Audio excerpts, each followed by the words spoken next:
Well, it gives me great pleasure to bring on board Mr. A Velumani to talk about what his understanding of the current drop in COVID cases is. Has the Indian population now really developed a lot of antibodies? And if the virus is coming down, what are the chances that we could also get a second wave like what we've seen in the European cities? Mr. Velumani, good morning. Always pleasure to connect with you. Thank you for joining us. Good morning. Good morning. Mr. Velumani, there is good news and there is bad news. The good news is that the number of COVID cases which we get on a daily basis, there is significant drop there despite an increase in testing. But the bad news is that in Europe, there is a genuine fear of second wave, and the second wave is looking quite scary. Now, if you notice, in Europe, Sweden doesn't have the second wave. The rest of the countries try to control it. Before it got control, they have released or they have unlocked. So that is giving rise to a secondary wave. If you notice it, India has been having lockdown for the longest period. It didn't relent, though it looked like government is adamant, but it has done fairly good that we have waited till antibody levels have raised. Now it is 7-8 months. The percentage of antibody in the country in my laboratory survey says it's roughly around 40%. And the antibodies do die off. So if you apply a 10% of such cases, I have a reason to believe India is the first country, probably. Sweden also could be. In India, in spite of lockdown, because we are indisciplined, we have allowed it to infect. And I am of that opinion, India will not have a second wave because its first wave itself was not a sharp peak. It was an elongated, a long term, yes, 7-8 months of lockdown. So I personally don't feel there will be a second wave.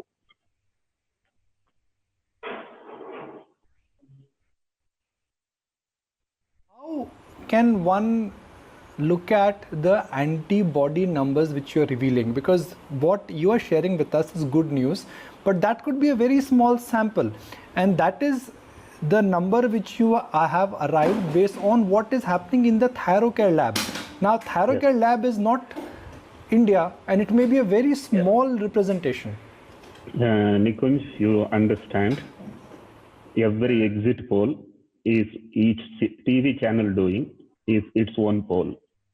There are some variations between channel to channel, but there is a truth in the exit poll. If there are another laboratories data, you can correlate. There will be a fair correlation. Because this test, this survey which I have not done with any specific agenda. All those who have money to pay have got it done, and that says it is 40%. But let me correct everyone. I have tested the rich. I have not tested the poor. And mind you, every government survey says rich are less infected, poor are more infected. So my 40% which I claim for the rich could be even another 10% more. Least likely I will be less. But having said that, if you have a better survey, if you have a bigger survey, it will be useful. Till you don't have a survey, I have my way of explaining. Sorry for saying that, but I am also searching for data.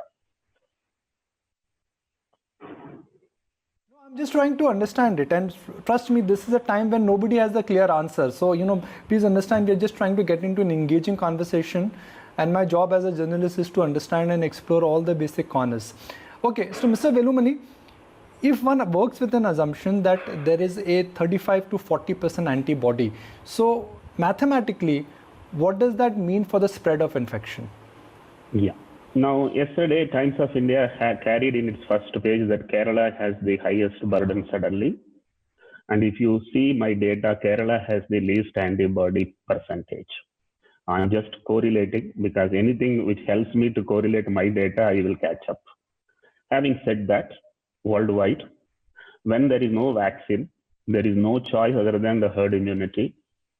And in our case, I started showing a 15% in the beginning of August.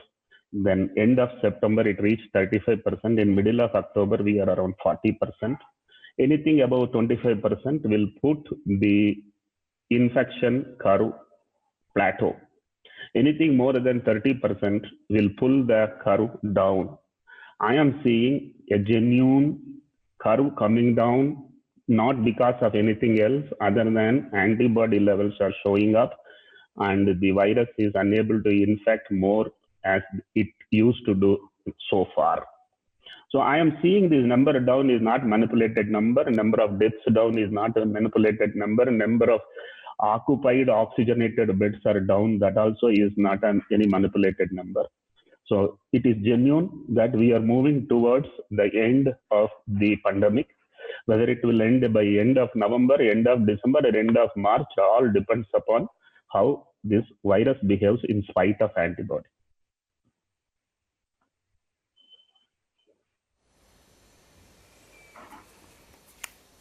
Interesting. So, given the caution that's coming in from policymakers naturally ahead of festive season, how concerned do we need to be? There is a lot of talk about herd immunity. On the other hand, people are, as you were just discussing, wondering about the frequency and the veracity of the tests as well, and the data that we're seeing. So, how big a concern is it for at this point of time in terms of really how severe the virus really can be at this point? I think of all the three advices which even the Honorable Prime Minister made yesterday, the masking is most important. People should continue that. So I agree fully with that. Hand hygiene is very easy to do, doesn't cause any damage to the economy. But the first one is likely to cause still concern because people will be very scared to travel, move out to work. So that is something which we need to relax because the curve is going down. Not allowing the curve to go down is another strategy to get this virus completely wiped out. Because the number of people having antibody has to go up. In the absence of vaccine, there is no other way. If by locking it down, what Kerala did, it locked down too early, too severe, too much. Today, it's showing on its number. So I am of that opinion.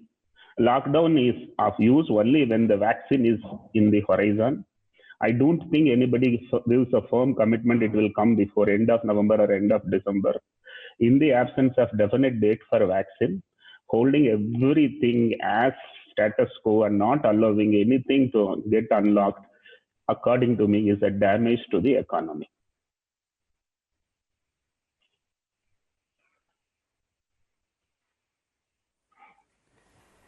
Fair enough. And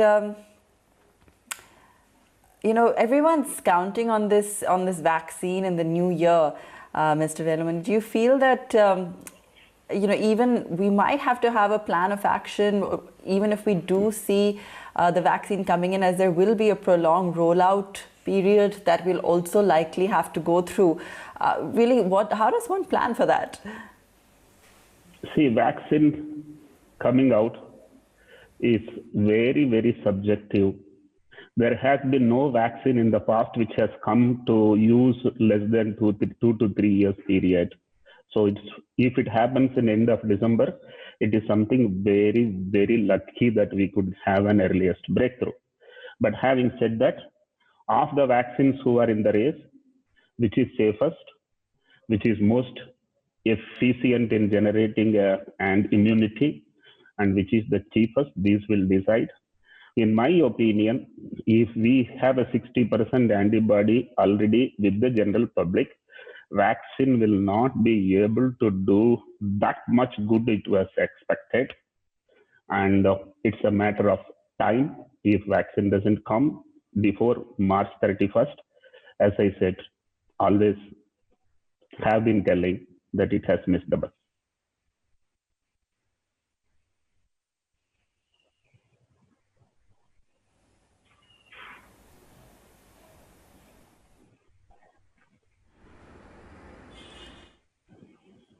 All right, Mr. Velumani, we'll let you go on that note. Appreciate your time, and thanks very much for giving us a sense as to what the progress has been with respect to the pandemic, the virus, and as well as what we can see going forward.